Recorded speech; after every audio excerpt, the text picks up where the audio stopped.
Hi, I'm Patrick, Executive Director of Prime Plus Senior Centers, and this is Prime Time with Bob. And I'm with some who are becoming really close friends, but I've never met you in person unless you call Zoom in person, which is kind of our new day. Carla Thomas, how you doing? Hi, Bob. Good to be back. And Cindy Wardner from HQI, and we're going to just kind of keep the conversation going. The last time we talked, we were talking about opiates. What is, what isn't, and what you should do with them. I know a simple solution. You're done using them, you throw them out. Right? Absolutely. And we'll post that link again if you have questions. There's a little video you can watch about how to safely dispose of them. The ones you can flush down the toilet, the ones you need to mix with kitty litter, but it's a way that you can have an impact on this opioid crisis and, to be quite honest, even save a life. There you go. So Cindy, so in other words, I got to buy a cat so I can get cat litter. You can use coffee grounds. Oh, okay, cool. It tells you a whole bunch of things. Because I can drink coffee. Yeah. Okay, I also have to tell you that my wife hit me up after we did that she had about 5 left over and she was going to save them. And I said, but Cindy said. That's right. So that's right. We might be meeting personally soon. Well, all I have to say is just every listener out there, and this is so important to share this with your friends. One person can make a difference, because if one person tells 5 people, or if one person tells their little book group or their prayer group or their study group or their get-together group, it spreads exponentially, and we can get those opioids off the street.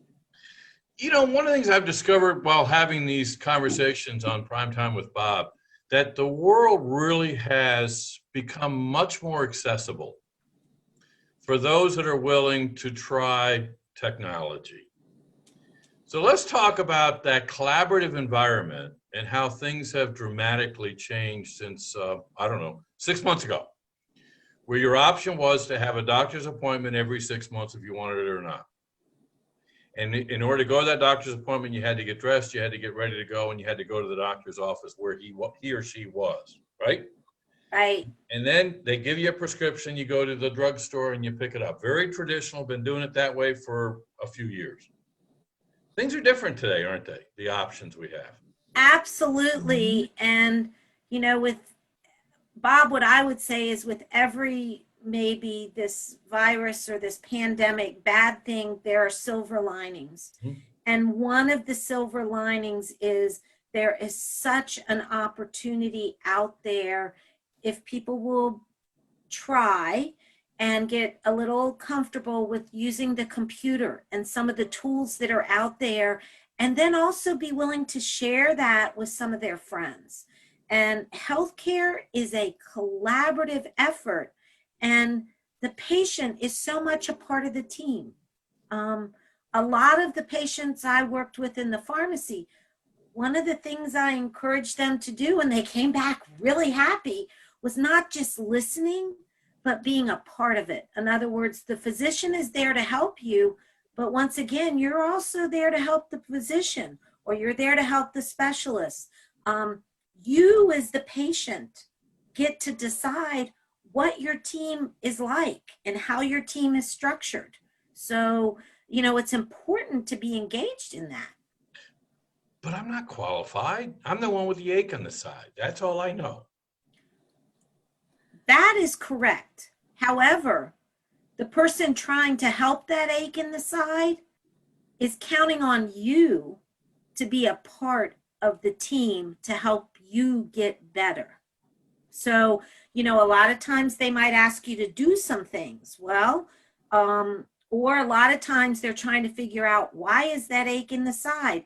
Did you as the patient prepare for your visit? Do you have questions written down, or you think about them?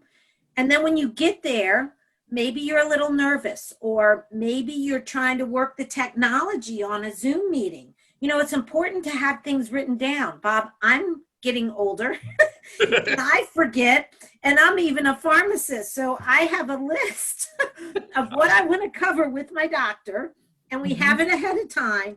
And I think once again, that allows you to remember. And it also allows your primary care doctor or your specialist to know that you really care about being a part of the team and about helping you to get better. You want to do some things. But I do hear doctors have less time. So if I go in with a whole list of questions, is that going to give them a chance to examine me? I mean, I think it's important when you go with your physician, especially your primary care physician, maybe, and a lot of physicians are doing this now because of the virtual meeting, but they're saying, let's pick the top 3. And so then your questions can be around those top 3 areas.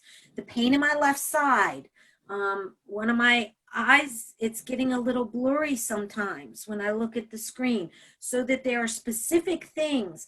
And it could be good. My blood pressure has gone down. I've lost 2 pounds. It could be exciting things. But once again, you as the patient, Bob, me as a pharmacist, I can only help you with as much as you share with me. And it's so important to remember that what you bring to that conversation is very important and could be key to the physician making a decision about his recommendations for next steps. The pain in the side, little information could be, well, I've been sleeping on the couch lately. Instead, it could be that could be important information, or it could be related to your diet, or it could be related to something more serious. So any little bits of information can be really important. So what about that diagnosis from that friend who I was talking to last night that told me I'm probably having this issue and I ought to, boy, Cindy's responding to that one. Or yes, I went on the web. Well, and what I would say is, once again, collaboration about your health care. It's your decision. So if it was me, and I'm going to be really honest, I appreciate all my friends trying to help me, but do they have a medical degree? Or does what I see on the internet, who's behind that background? I mean, I want it to be people that know me, but also have training. And I can tell you, Bob, to be honest, one of my specialists, for me personally, is the captain of my healthcare team. My primary care provider is a part of the team, but I chose to make the specialist the captain of my team. Okay, now, so you go into that doctor's office, the captain of your team, and the days of, he used to have this chart and he'd go flip through it. Now he shows up empty-handed. Or he has a screen, he has a tablet or something like that. So one of the first questions I always ask, did you receive the blood work from my primary care office? So don't assume. Oh, no assumptions, because it's, once again, you are a critical part of your healthcare team. And so it's almost like you're the coordinator. It used to be a whole lot simpler. It was just one doctor. Now it can be 4, 5, 6. Right. Are they all talking? Do their records all share? Well, if you don't ask, they might not even know. And there have been times where the captain of my team said, I did not receive that. And I said, well, can you reach out to him, or is it better if I reach out to him? So, and once again, that's counting on my team to give me direction about what to do so they have the best information.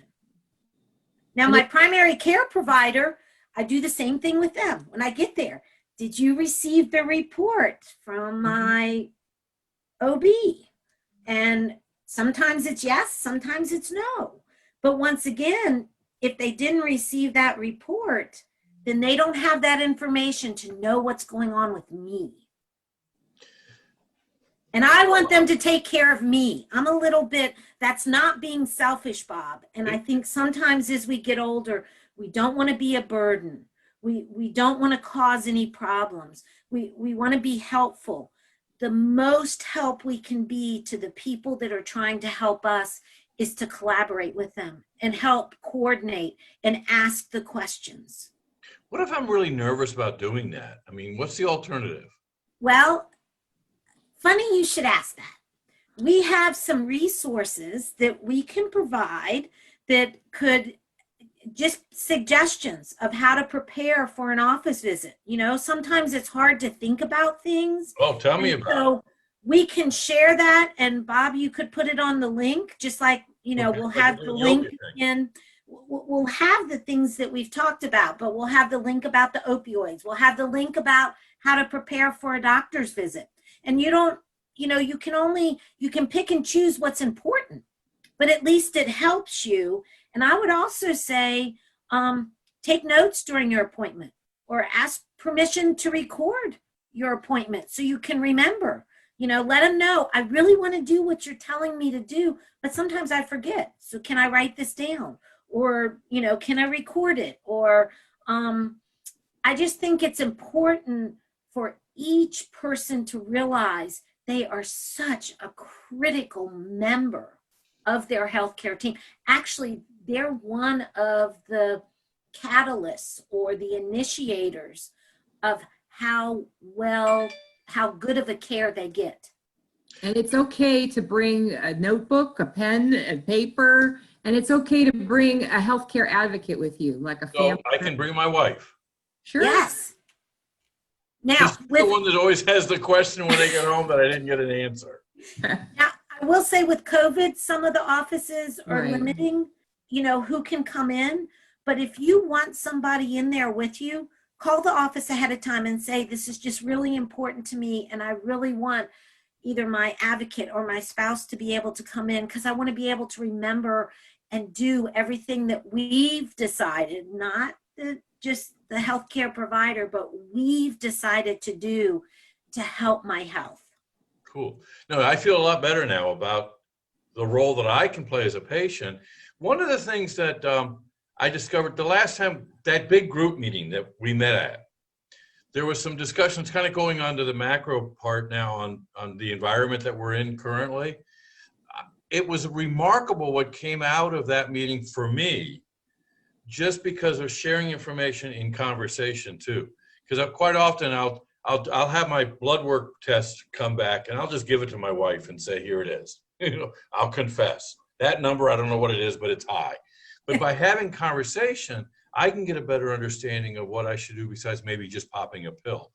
But I was shocked listening to hospitals who I thought were competitors sharing common traits.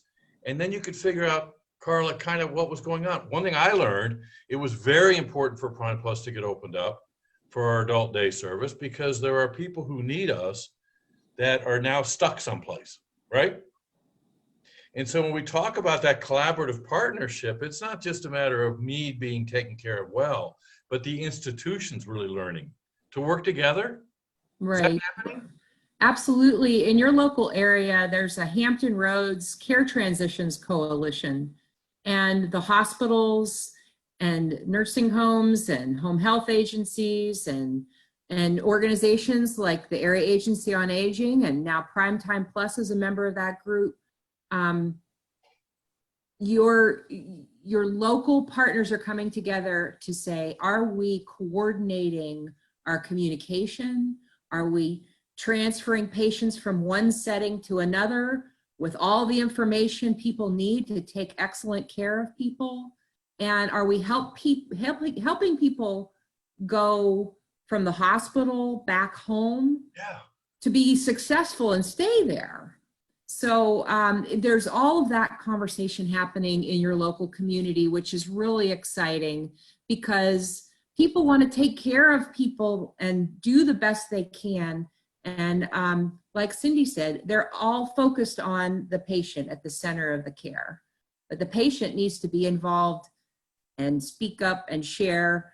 And there are a lot of ways that can happen. So we're hoping that some of the ideas we're sharing today can get people excited about being part of those conversations and feeling confident that what they have to contribute is